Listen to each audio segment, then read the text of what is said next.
कहते हो कि मंदिर से जाते समय नंदी के कानों में, बहुत सुंदर प्रश्न है आपके, बहुत भाव से और आनंद से आपने करा, और जनमानस के कल्याण के प्रश्न है ये, केवल आपके लिए नहीं है, ये सबके लिए इतने जोरदार प्रश्न हैं। जो गलती भी करते होंगे तो उसको सुधार सकते।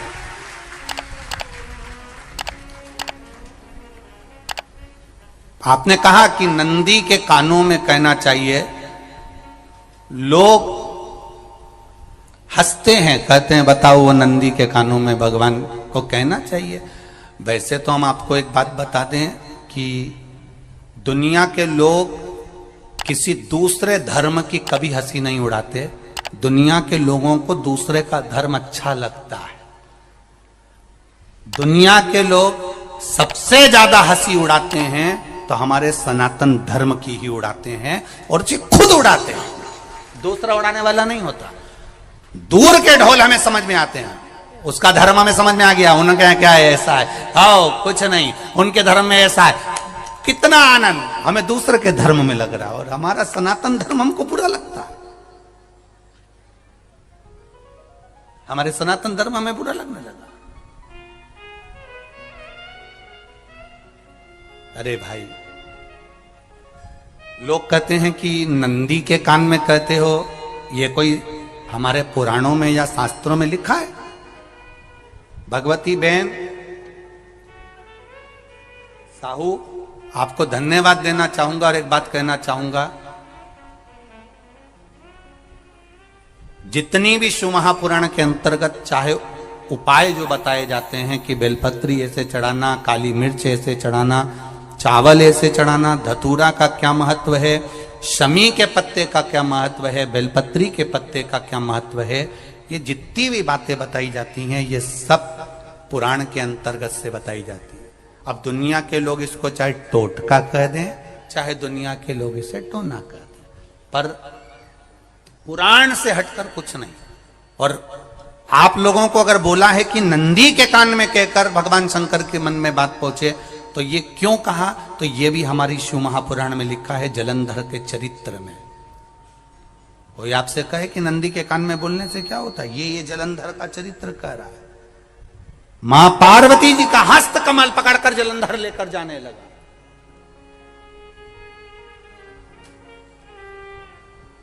वृंदा का पति लेकर जा रहा।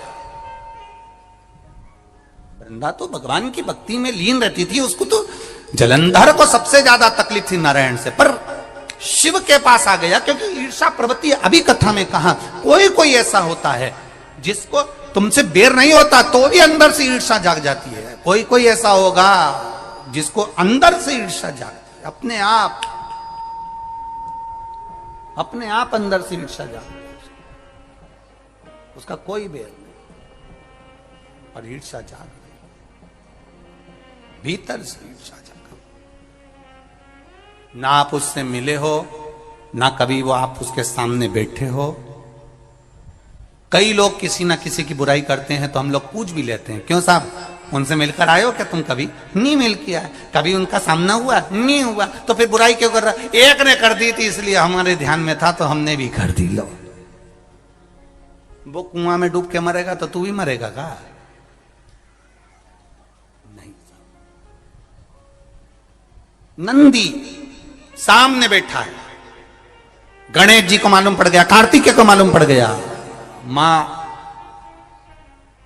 पार्वती जी का हस्त कमल जलंधर ने पकड़ लिया और लेकर चला।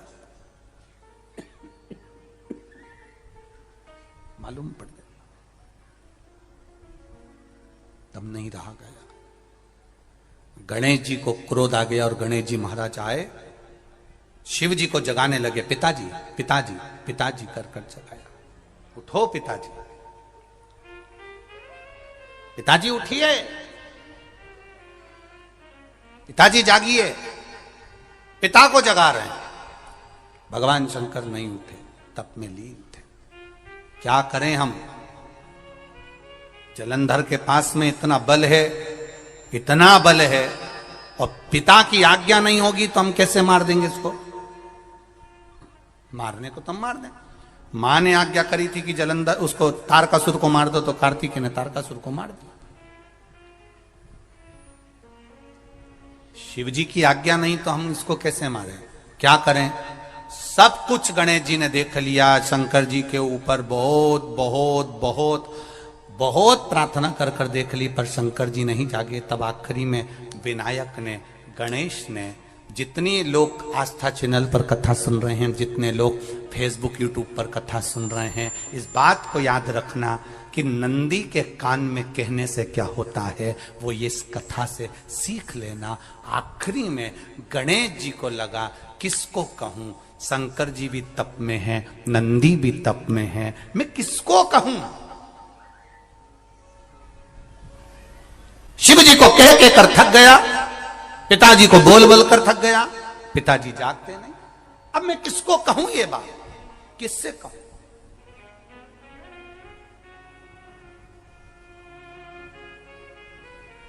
विनायक गए सीधे अब नंदी के पास में। नंदी भी तप में लीन थे, शंकर जी की ओर मुख था, शंकर जी की ओर मुख था। गए और जाकर तुरंत विनायक ने नंदी के कानों में जाकर कहा, नंदीश्वर, मैया का हाथ पकड़कर जलंधर लेकर जा रहा है, पिताजी तप में लीन है, कृपा करिए ना। बस केवल नंदी के कान में कहा, गणेश जी दूर हट गए। नंदी के कान में कहा, शंकर जी के नेत्र खुल गए, शिव जी के नेत्र खुले। ध्यान देना जरा, इस शिव महापुराण की, आशुतोष शिव महापुराण की कथा, जो कथा यहां कही जा रही है, यह कथा पहले के चरित्रों में सुनने को नहीं मिली होगी। जरा ध्यान देना इस संवाद पर, जितने लोग आस्था चैनल पर, जितने फेसबुक यूट्यूब पर सुन रहे हैं।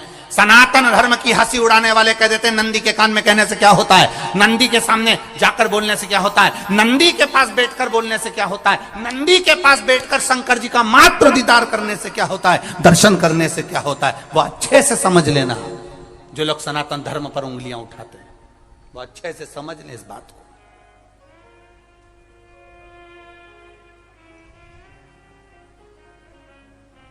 क्या होता है, नंदी तप में लीन, शिवजी तप में लीन, शिव नहीं उठ रहे। विनायक ने नंदी के कानों में जाकर कह दिया, नंदी के कान में जाकर कहा, नंदी के नेत्र नहीं खुले। नेत्र किसके खुले? जम के बोलो, महादेव के खुले, शिव जी के खुले। ये मन का तार।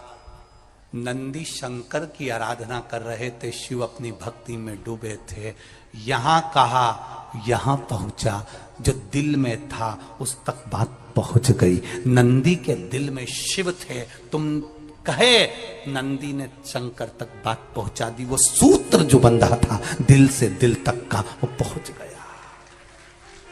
वो सूत्र जो दिल से दिल तक बंधा हुआ था, मन से बंधा हुआ था, खबर वहां तक पहुंच गई, खबर पहुंच गई। उसको जानो, लुटाइए, ये मौका मिला है आनंद का, दिल से प्रेम लुटाओ। नंदी से कहा, नंदी ने देवादिदेव महादेव से नहीं कहा। केवल नंदी आंख बंद कर कर बैठे थे, कहते से ही भगवान गणेश के शब्द शिव जी तक पहुंच गए। शिव जी के नेत्र खुल गए और उन्होंने जलंधर के पास पहुंचकर पार्वती जी का हस्त कमल छुड़वाया। जरा विचार करिएगा, आप नंदी से कहते हो मेरे महादेव तक बात पहुंच जाती है। आपको केवल नंदी से प्रेम से कहना है, नंदीश्वर मेरे बाबा, ए मेरे बाबा, आप रोज शिव जी को लेकर भ्रमण पर निकलते हो, मुझे बहुत दुख है, आप मेरे दुख को मिटाने के लिए मेरे दरवाजे पर क्यों नहीं आते। नंदीश्वर से कहा, शिव जी तक बात पहुंच जाएगी, शंकर के नेत्र आपके लिए खुल जाएंगे और महादेव आपके यहां खड़ा मिलेगा, मेरा महादेव आपके पास में खड़ा मिलेगा। आशुतोष महापुराण की कथा कहती है, लोग कहते हैं नंदी को कहने से क्या होता है, ये शिव तत्व की कथा आशुतोष शिव महापुराण कह रही है। कहा वहां तक पहुंचा, दिल से दिल का कंठ। जो भगवान नंदी के कानों में कुछ कहकर आते हैं, बोले हो कभी? सीधे बोल देते हो क्या जाकर? नंदी के कानों में कहने का भी एक तरीका है, आप लोगों को मालूम होगा वो तरीका, नहीं मालूम? बेलपत्री की जो डंडी रहती है ना, बीच का जो भाग है, ध्यान दिए ना जरा सा, ये बीच की जो डंडी है, फिर से देखिए, बेलपत्री के 2 पत्ते और उसके पास में जो बीच की जो डंडी का भाग है, दिख रहा है आप लोगों को?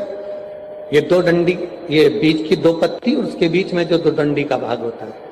जब हम देवादिदेव महादेव से कोई बात कहने वाले होते हैं ना कि बाबा बहुत दुखी हूं, बाबा बहुत तकलीफ चल रही है, बाबा मैंने एक कंपटीशन एग्जाम में परीक्षा दी है, बाबा मेरे जीवन में ये तकलीफ हो रही है, बाबा, तब इस बेलपत्री की जो ये डंडी होती है, इस उंगली से, इस अंगुष्ठ से इस डंडी को पकड़ा जाता है और बाबा के कर्ण में कहने से पहले ये हाथ को नंदी के ऊपर रखकर फिर हम बाबा के नंदी के कानों में कहते हैं और चलते समय इस बेलपत्र को अशोक सुंदरी की जगह पर चढ़ाकर वापिस सजाते हैं। देव अधिदेव महादेव को पार्वती की बात मानना ही पड़ती है और वो कहना ही। ये बेलपत्र की महत्व है। ये जितना फल एक बेलपत्र की पत्ती में, उतना की उतना फल।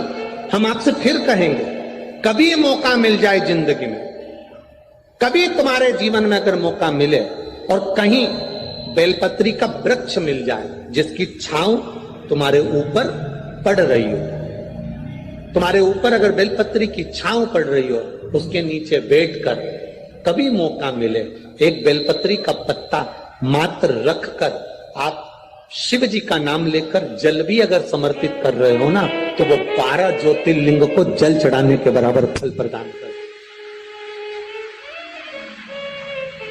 एक बेलपत्री का पत्ता, एक बेलपत्री का वृक्ष, एक बेलपत्री के वृक्ष की छांव हमारे जीवन को कृतार्थ कर देती है, धन्य कर देती है, कृतार्थ। कभी भी शंकर के मंदिर में जाओ, शिव जी का पूजन कर जब वापिस आओ, तो शंकर भगवान के मंदिर में जो बाहर नंदी बैठता है, उसके कानों में ओम नमः शिवाय बोलकर अपने मन की कामना उसके कानों में बोलकर आप आ जाइए, आपकी कामना 3 महीने में पूरी हो जाती है। नंदी के ईश्वर भगवान का स्मरण करिए। अगर 7 बेलपत्र आप शंकर को समर्पित करते हो तो 1 बेलपत्र नंदी भगवान पर भी जबरदस्त अवश्य समर्पित करो। नंदीश्वर भगवान शिव को समर्पित, 1 बेलपत्र नंदी के ईश्वर की ओर चढ़े। और बहुत ध्यान दीजिए महाराज, अगर कोई काम अटक रहा है, नहीं हो रहा, बहुत प्रयास करा, तो भगवान शंकर के मंदिर में 5 बेलपत्र चढ़ाइए। और शंकर भगवान की जो छोटी लड़की है अशोक सुंदरी, आपको बताया था ना अशोक सुंदरी का स्थान, भगवान शंकर की 6 लड़कियां हैं, उसमें से सबसे छोटी लड़की अशोक सुंदरी की जगह पर 1 बेलपत्र चढ़ाइए। फिर 1 बेलपत्र नंदीकेश्वर पर चढ़ाइए और नंदीकेश्वर पर चढ़ाने के बाद भगवान शंकर के मंदिर के बाहर चौखट पर दिया लगा दीजिए साइड में, और फिर अपने घर पर आ जाइए, आपका कार्य सफल होना प्रारंभ हो जाएगा। नंदीकेश्वर भगवान नंदीकेश्वर का स्मरण कर लेने पर जीव आनंद सुख की अनुभूति करता है, आनंद सुख को पाता। भगवान नंदीकेश्वर का पूरी दुनिया में केवल एक केदारनाथ ही एक ऐसा है जहां पर ओम कुंड विराजमान है। कौन सा कुंड है वहां पर? ओम कुंड।